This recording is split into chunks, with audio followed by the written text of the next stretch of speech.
Hello, everyone. Welcome to the speaker series by the Entrepreneurs Forum. Join us every Thursday on Zoom for fun and insightful talks with industry leaders. This series is for both experienced pros and those new to the business world. Each session is packed with current info, providing a great space to learn, network, and grow. We're excited to share that each talk will be written up and featured in the Bellwether magazine, which covers lifestyle and finance for entrepreneurs. This way, you can read and share the valuable knowledge from our expert guests. We're always looking for new voices. If you think your expertise fits our vision, apply to be a guest after any episode. We'll provide the link. Now, let's check out our podcast lineup. First Thursday of every month is the Financial Canvas with Boris Bloom. Learn about finance with tips on investment strategies, marketing trends, and financial planning. The second Thursday is Radiant Resilience with Jessica Carwatt. Boost your business by focusing on health with the latest in wellness, mental health strategies, lifestyle tips, and much more. Third Thursday is Tech Horizons. Stay updated with talks on the newest technologies, digital transformation, and smart business solutions. Fourth Thursday is the Marketing Maverick with Fritz Collinet. Learn from experts about effective branding, digital strategies, and customer engagement. This series is more than just talks, it's a community.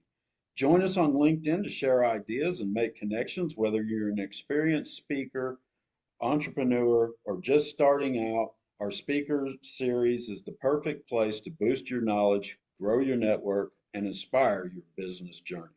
Join us every Thursday on Zoom for these fun, enlightening podcasts and get new ideas to grow your professional life. For today's episode, I'm excited to introduce a truly transformative guest who is making waves in the rooms of leadership, human behavior, and consciousness. Joining us today is Alex Aanderud. Joining us today is Alex Aanderud, a visionary keynote speaker, workshop leader, and founder of VitalSpark LLC. With a rich background that spans engineering, integrative NLP coaching, and advanced behavioral analysis, Alex brings a unique blend of precision, quality, and efficiency to his coaching and leadership development practices. Alex specializes in AI-supported 24/7 consulting and human capital, offering mental conditioning coaching tailored to enhance team productivity, retention, and growth. His expertise lies in empowering individuals and organizations through transformative speaking engagements, from corporate retreats and large conferences to board meetings and masterminds. Notably, Alex is the author of Mastering the Art of Success and has delivered compelling keynotes such as Unshakable Leadership, Building Resilient Strategies for Business and Life, and Unlocking Secrets of Leadership and Influence. With over 20 years of experience in integrative and adaptive leadership, Alex has mastered the art of using psychometric assessments and lean principles to streamline and improve companies' intangible assets, driving consistent, predictive results. His engineering background and systems thinking approach ensures holistic and sustainable solutions for personal and organizational growth. If you're seeking to enhance your leadership strategies, Alex Aanderud is the expert you need. Alex, welcome to the show. Thank you so much for having me, Michael. I appreciate it. Absolutely, it is our pleasure. So, with your background in engineering and psychology, you know, what prompted you to lead in the direction that you're heading now? It's a fascinating journey. When I tell people I used to be an engineer, they always get this like side look because right now I'm doing a lot more like psychology, leadership development. And they're like, wait a minute, engineering, psychology. I'm like, I Yeah. throw out there, well, I used to be a clown too. I used to make balloon animals for the kids at the hospital. I was a shrine clown. So like I make balloon animals for the kids. So if you ever need a clown, let me know. But honestly, how it came about, there's two different stories to tell. One is mine and one is my client. Um, as a kid, I was physically and sexually abused. I dealt with a lot of trauma. I had a lot of health issues, 40 to 50 seizures a day. I had to go to school wearing wires glued to my head. I had rage, uncontrollable rage. My parents were taught to like hold me down in order to like navigate this. And I remember sitting at a parent teacher conference and my vice principal was looking at my parents, so I wasn't in the room. And he's like, your son's never going to graduate high school. The best you can hope for is he'll get a job at McDonald's someday and be able to provide for himself, but he's not going anywhere. I went home and my mom just pissed off. She just slammed it. She's like, here's the thing. You're either going to prove him right or you're going to prove him wrong. And I don't care which. Shut the door. Went to bed. She was mad. Flash forward, my mom and dad were very supportive. They helped me get through all the stuff that I was doing. And I ended up becoming an engineer, working for Boeing. I didn't have a college degree. I was a junior in college, went off. And I had a lot of opportunities to go back to the nonprofit I started with and speak to youth, help tell them, hey, it's possible. And so I wanted to learn how to be a better speaker. And I learned something called NLP. And at the same time, I was told I got my performance evaluation from my manager at Boeing. It says, does not meet expectations, does not play nice with others. I was angry. I was a dick. I'm just going to be straight honest. I was a dick. I walked into my boss's office. I'm like, what the hell is this? He's like, first off, I'm your boss. You can't say that. I said, I just did. Let's have this conversation. He's like, nobody wants to work with you. You're an asshole. And I'm like, what do you mean? I'm outperforming everyone else on the team. There are 10 people on the team. I'm doing what they're doing, and I'm outperforming all of them combined. Fire them. I don't care if they don't want to work with me. He said, dude, you need to learn to play. So I took NLP, and all of a sudden I learned how to talk to people. I learned how to understand people. I got promoted 5 times the next year. Wow, that's Next amazing. level. I got the next level training. They started flying me all over the country. They called me the possibility coach. It was not a nice title. It was the manager said they can't do it, so send Alex and see what he could pull off. And so I got known as the possibility coach. I took that as a business name. I ran with that for a while, but it was really a derogatory. It was like, ooh, sending in the possibility coach. Maybe he'll make shit happen. And like, it was not a good thing, but I was really good at getting people to work together. So I worked with this woman. I became a certified quit smoking specialist. 60-minute session, money back guarantee. Woohoo. Wasn't successful. And found out the reason why is because her 6-year-old goddaughter had been killed by a stray bullet in Baltimore. Tears pouring down her face. She had come back in for the follow-up session. Hour and a half later, she was laughing and telling me stories about Isabel. She gave me a hug, said, thank you for giving me my memories back. She walked over, said, that playground right there, that's where she used to sit and play. I didn't realize my office was next door to her school. Everything that I do, everything that I believe and I work on, people think there's such a drastic difference between engineering and people. It's just patterns. We have a system, we have an operating system, a way that we run, a way that we think, and often it's programmed without us knowing it. And we got to find a root cause. What is that deeper level issue that's causing us to have all of these problems, and how do we solve it? So for me, I do the same thing no matter what it is. I see people for who they are. I figure out what that root cause is that's holding them back from being that, and then I help them step more fully into that. And that's kind of like the journey that got me there, was really me healing myself and then helping heal other people. And then somebody said, hey, I helped this woman with her son. She said, can you help my 30 other kids? They were a real estate team. And that got me into leadership consulting, and I haven't gone back. And so from that point forward, instead of being the one who's making the change, I help the people who make the change. It sounds like from your youth, you really learned how to overcome some very unique challenges, which more than likely led you to where you are now, looking at the world through a different lens, a different angle than what maybe everybody else sees it. So what is that outlook? How do you see it now? Everybody's okay. Honestly, the biggest thing that my trauma has given me is the gift to be able to have compassion for what everyone has gone through, to understand that people are doing the best they can with the resources they have, and that everybody is innately good, that everybody has a positive intent at some level, even if the behavior is obscene and it's bad and it's not okay.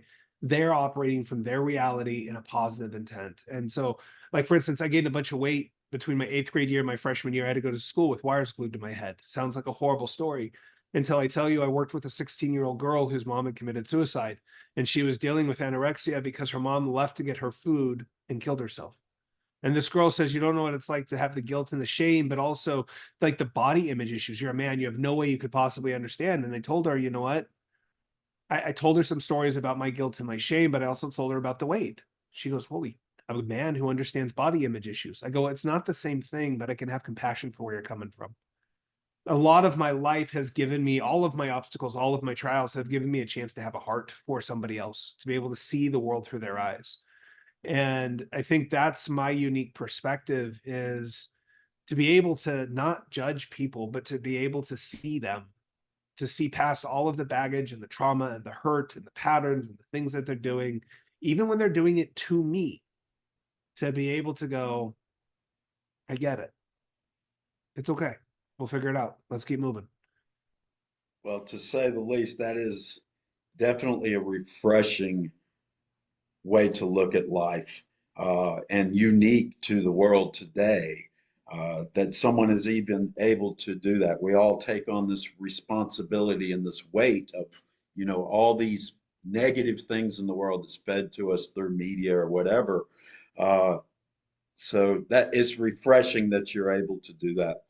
I know from a previous conversation that we had that you worked with some clients, and you explained to me a little bit about how you took on those those memories Ah, of the. So maybe you could elaborate a little bit on that. I have a unique blessing and curse, and it's a really, as an engineer, I go, it's not true, but having had enough empirical evidence and validation, I see other people's thoughts. I feel other people's emotions in my body as though they're my own. There's a lot of us out there who do it.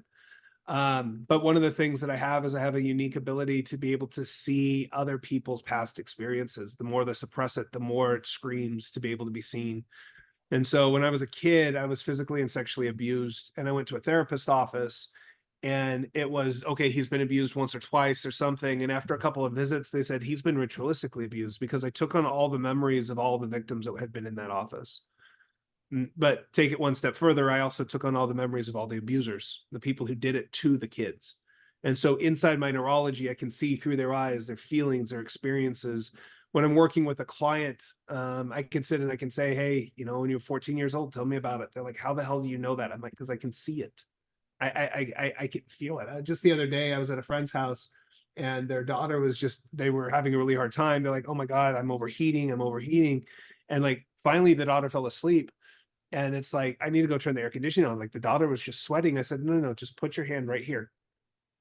And then, well, what's going on? I said, elevated heart rate. She's having a bad dream. She's just rushing. Just put your heart there. The minute she did, the daughter went and just relaxed. It's like, how did you know that? I said, because I can feel it. And so when I'm working with my clients and I'm doing a lot of the in-depth stuff, one of the benefits is that I don't need them to tell me all the stories. They don't need to relive their experience. I can actually help them get down to that root cause, because I can see the neurology and all the different points and go, here's the thing we need to get to. And I can ask the right questions to get them there. And then we can let that go. I cannot relate with what you said. I can empathize with what you said, how it's a blessing and a curse. So that's it, it's a fascinating when you're dating somebody. Let me just tell I you. guess. So we discussed the cycle of emergence, self-emergence, and maybe you could explain a little more about what that is. What what does it even mean? What is the cycle of self-emergence? So I've been doing personal development for 20 plus years, really studying psychology, leadership, personal development, listening to all the greats, to Tony Robbins, Jim Rohn, Zig Ziglar, listening to all these different people, studying like Adlerian psychology, Jungian, like go through all this stuff. And one of the things that I hear in a lot of the books, it's like, define who you want to be or uncover your truth. It's like, you got to just discover who it is. And for me, I figured that neither one of these paths were really working for me. And what I find is that feedback and information allows you to adapt and change. And so I created this process I call the cycle of self emergence, that allows you to continually evolve who it is that you are as you get more information on the map. Hmm. So the idea is that there's 4 steps. The first one is self exploration. It's getting clear on who you are. Who do you want to be? What's important to you? What are your values, your missions? What drives you? Why do you do what you do? Making yourself a study. The next step is something I call resonant visioning. Instead of setting your goals of what you want to achieve, figure out what you want to achieve and ask yourself, who would I need to be in order to achieve that? How would they think? How would they act? Then the next step is it is intentional living. Intentional living is about self-leadership.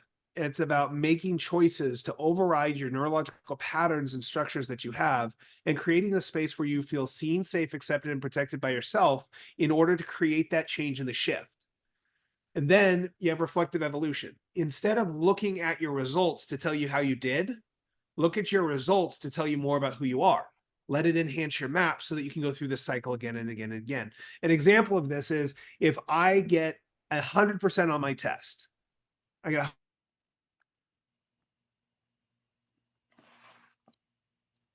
didn't do the homework. I didn't do any of the work necessary, but I passed the test. How'd I do? For some people, I go, cool, you passed the test. That's all that matters. You know the material. So for me, that was it. I didn't need to do all this extra stuff. Like if I got it, I got it. I wanted to move on. I wanted more knowledge. But for other people, it's like, right, but you didn't do the work. You didn't do the homework. You didn't do what was expected. You didn't do these pieces. And so judging by the results, either one, you were successful. But if instead you look at how you feel about the results, did you put in the effort you're proud of? Did you get the results you're proud of? How did it feel internally? That tells you more about who you are. So for me, one of the things that I found is that for a long time, all I had to do was just show up and I could make it happen. And that was enough. But as I've developed, I find that putting in the attention and the detail, it doesn't change the results drastically, but it changes how I feel about it because I'm somebody who pays attention to the details. I'm somebody who has that consistency in the action. It's how I've lost over 100+ pounds is because I've had to change from just doing what I did in the moment to having that consistency. But now I've become a man who is consistent.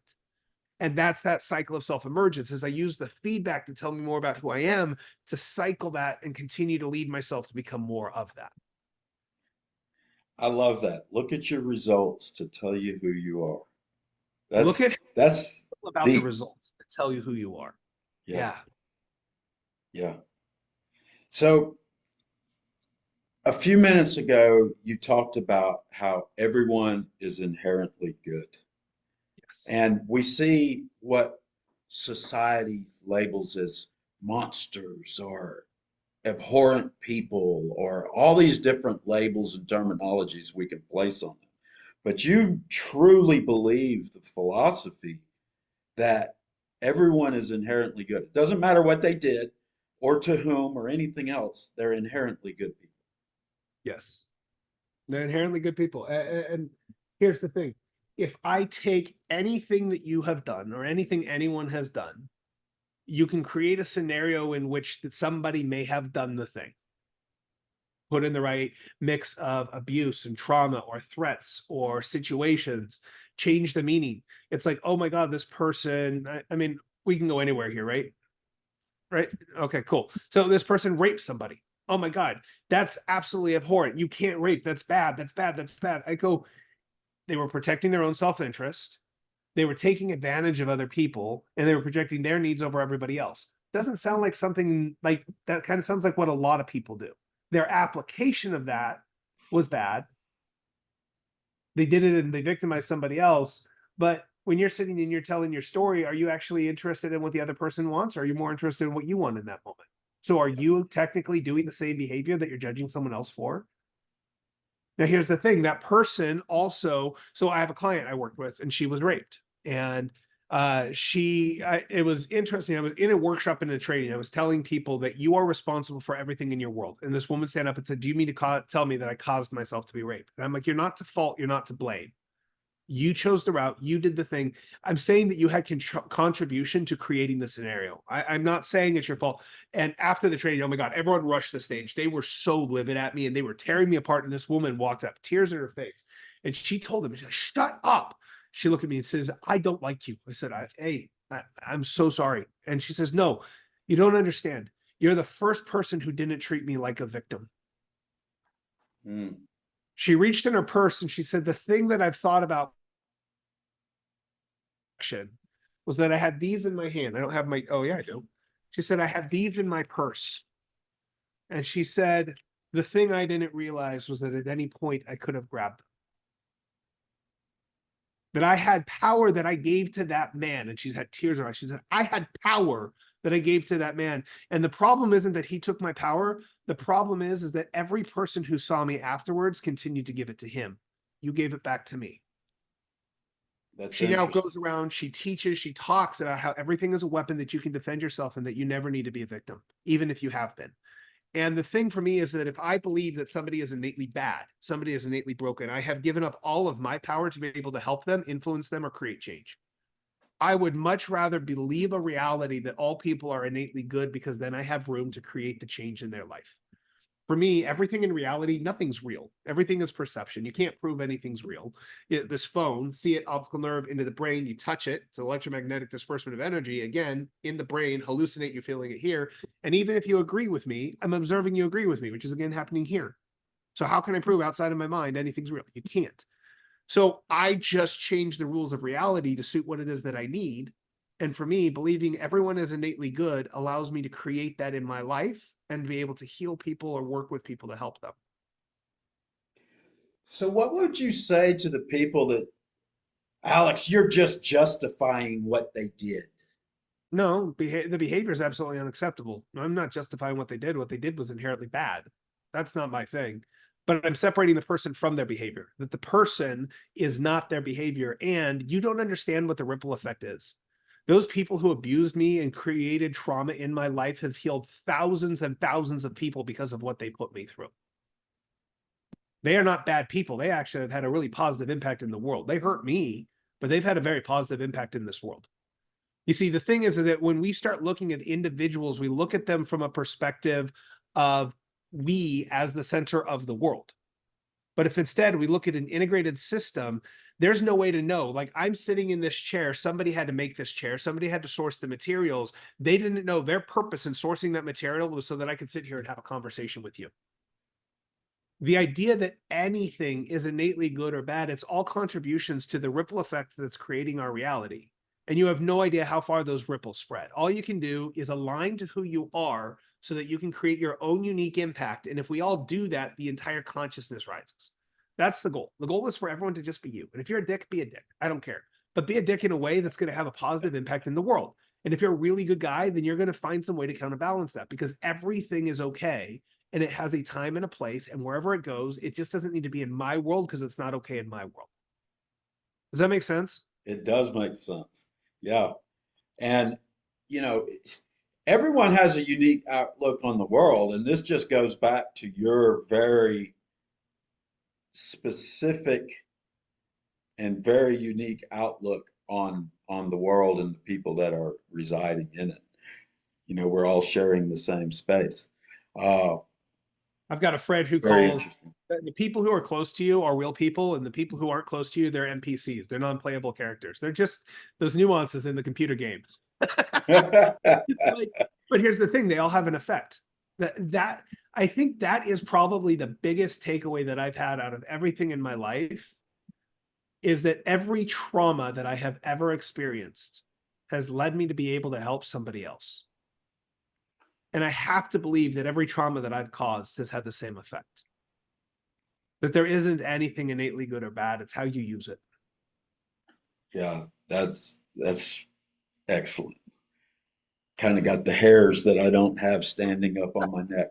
Um, you know, all this being said, how did it lead into what you're doing now? You know, you're working with leadership and you're working with teams and you're doing all this amazing stuff now today.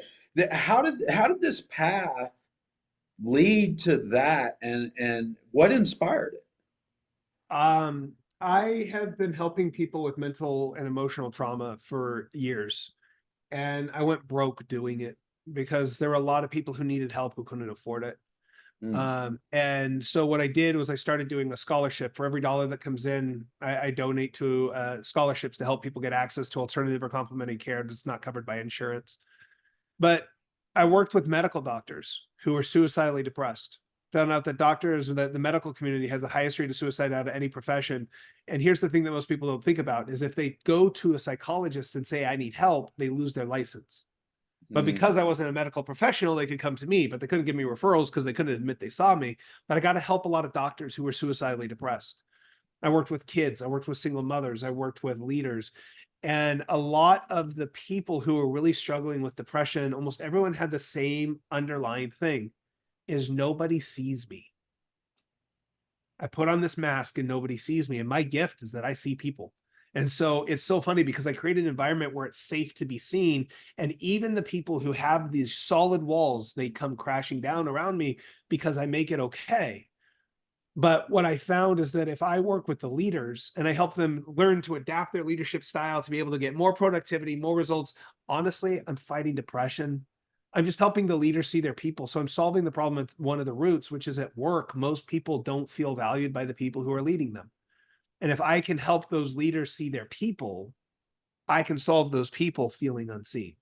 And so it gets to create leverage. And so for me, a lot of the leadership that I do, a lot of the leadership training and consulting that I do is really about taking what I do and helping see people and leveraging that through the leaders of people.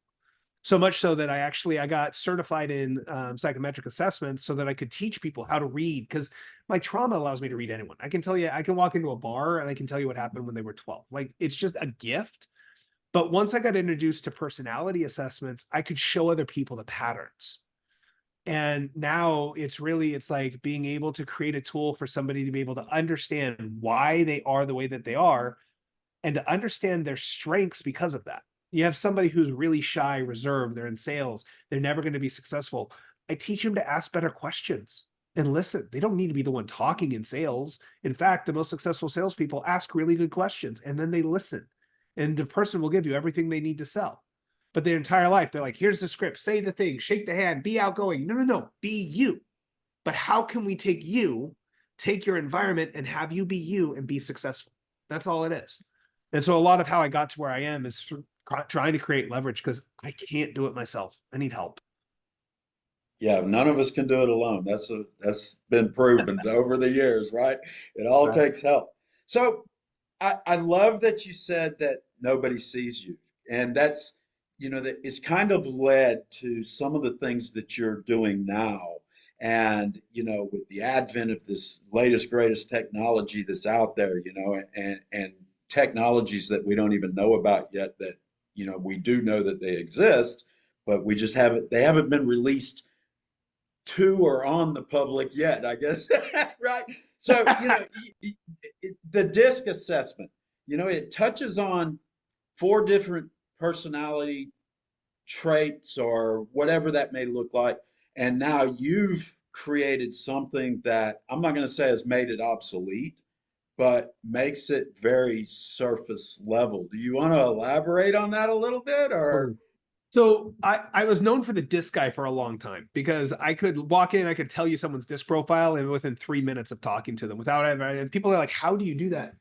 And when I first learned the disc, I was told that it's 4 letters, DISC, whatever your high score is, that's what you are. High scores are good, low scores are bad, and the C's are horrible people. Like this is just what they were taught. And it never changes. And whatever you are, you're just stuck with that the rest of your life. Now, DISC measures behavior, and your behavior changes over time. And so I'd ask them, wait a minute, but if DISC measures behavior and your behavior changes, how does your DISC stay the same? And they like cock their head to the side. They did that kind of thing. And I'm like, so for me, I took a very different approach to DISC. DISC, you're all 4 letters, highs and lows are both good, and they operate in a spectrum. And it was the first time I started to think about things in terms of spectrums. And all of a sudden, I started to look, instead of teaching people, okay, you're a D and this is what a D is, I started going, okay, here's the energy of a D. And when it interferes with an I, this is kind of how those go together. And if you have a high D and high I, the interference pattern looks like this. And so all of a sudden, I started to look at everything as an interference pattern of frequencies. And it allowed me to take everything that I did as an electrical engineer when I was working and all of the energy and the form and like all of the formulas and all that kind of stuff and apply it to people so that I could look at the numbers in the system and go, I can see how the entire organization looks. DISC is 4 spectrums, DISC, and I can define what they are, how they are, but everything exists in spectrums. It exists in duality and we operate within those. And so what I've done is I've taken those and I've studied probably 50 plus personality assessments at this point. I've taken a little bit of each of them. And what I've done is I've created over 150 spectrums that I evaluate when I'm talking to people. And so DISC is 4. I look at 150, and I've gotten really good at being able to tell people this is exactly who it is in 6 months. This is what's going to happen. Here's how this plays out. And they're like, how do you do that? Nobody could really follow what I was trying to teach them until the advent of AI. And when somebody asked me if I could put personality in the AI, I went, I don't know, I tried. But the really cool outcome of that was I could take all of my spectrums and my algorithms, I could plug it into a system and it could read people like I could. So now all of a sudden, what I did was I've integrated AI, I've put these personality spectrums together, and I've created my own personality assessment called VitalSpark. And it goes through motivators, attachment style, polarity, masculine, feminine. It looks at personality type, 150 spectrums. It takes all of these different pieces, puts it together, and goes, here's the interference pattern of who this person is and how they show up and interact with the world. And so that's why I love what I'm doing right now, is because it shows so much more nuance than any assessment out there, because every assessment tends to compile information. It's like, this personality means this. I'm like, no, no, no. But if they have this flavor and it interferes with this, what does that look like? And the AI can actually integrate all of those and give you a composite picture of people now. So it's very exciting. I can attest to it.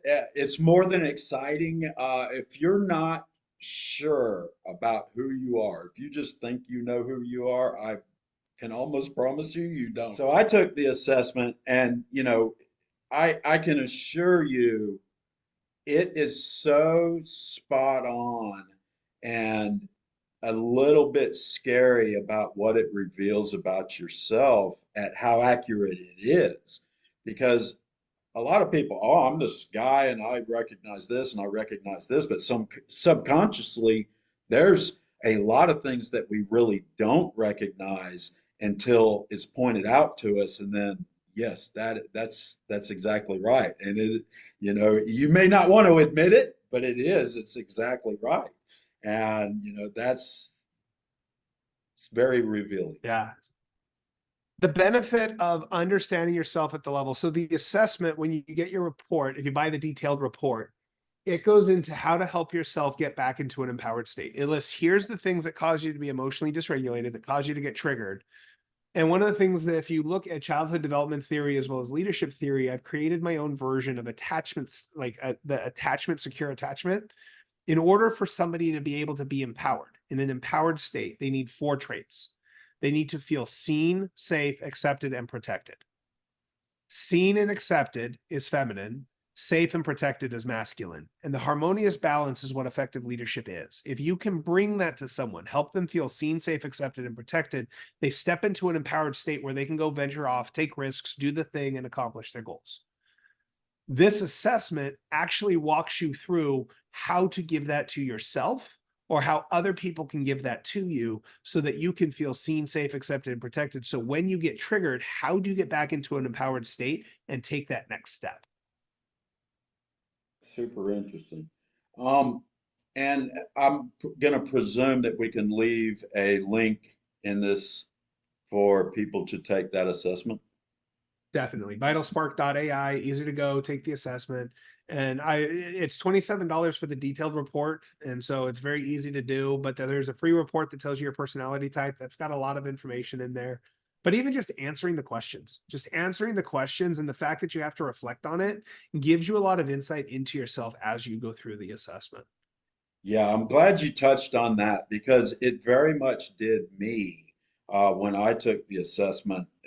If you're just going to run through it just to say you did it, you're not doing yourself justice, because it will certainly, you may think this is the answer, but when you read the other answers that are available, you really understand, because you have them, rank them in an order. What's most important, or how does this apply to you Right. the most?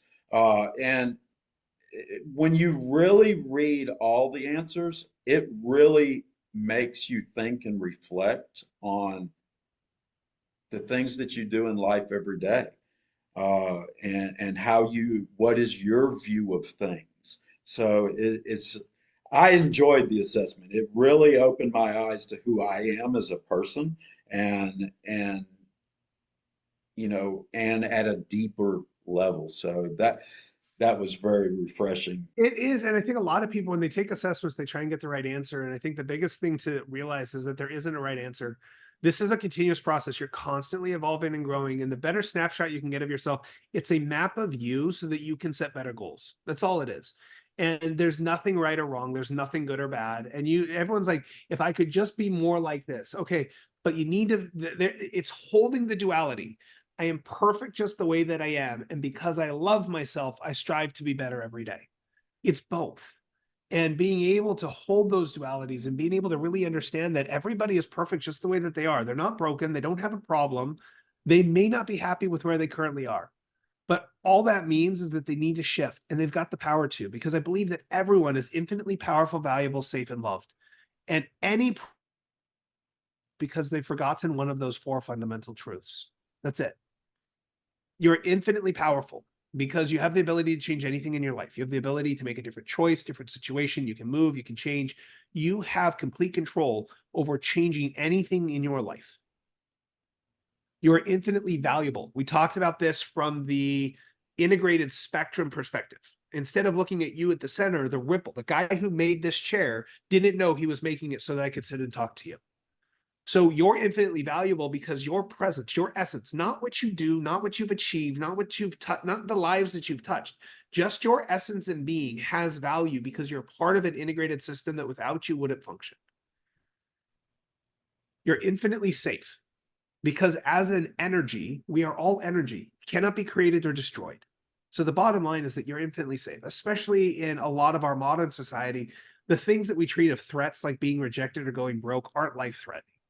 But even if you just look at some of the most dangerous situations, we are energy. We cannot be created or destroyed. And you are infinitely loved, if not by yourself, by me. And the thing is the best gift you can give yourself is to be able to look at yourself with the same love and admiration that you have for anything else.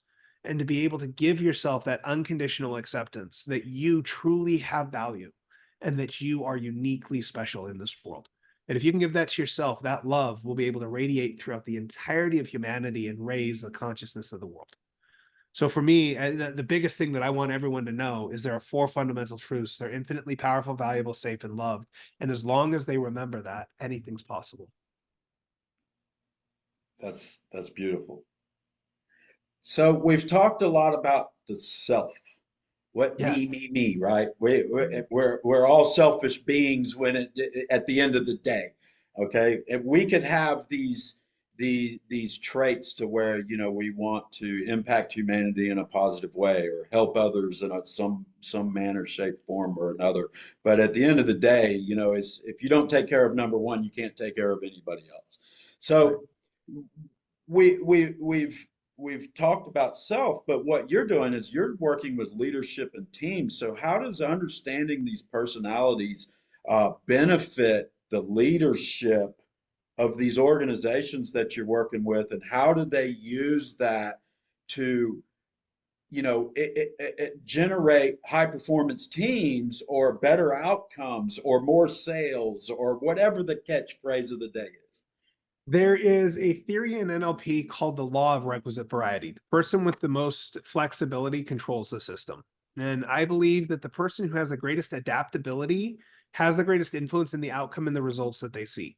As a leader, the more authentic you can create an environment for your people to be, the better they will perform. There was a study in the early 2000s commissioned by a company called Intermetrics that looked at what allowed people to perform at the genius level, the top level, and they found that it was self-awareness and authenticity. If someone knew who they were and they were being themselves, they performed at the highest level. And so the reason why understanding yourself and others is so important is, as a leader, the best productivity, retention, and growth you're going to get from your people is when they are truly aligned to who they are and who they believe themselves to be. And so as you study yourself, you understand others. As you study others, you understand yourself, but you understand what it is that you need to say, act, do, create, what works and doesn't work, so that you can influence the results and productivity of the people around you. If you can help everyone believe in themselves and you can get them taking action, then you can be more effective and your organization can increase in their sales, their retention, their growth. Sales is a lot easier if the person trusts you to lead them. And so again, everything's down to seen, safe, accepted, and protected, but it starts with being seen. If you can't understand someone's reality, you can't help them in sales, in business, in leadership. And so all of this comes down to really helping people step into that so that they can truly have an impact on the world around them. Alex, this has been amazing. We ask at the end of every podcast one question, and that question is, how do you define success?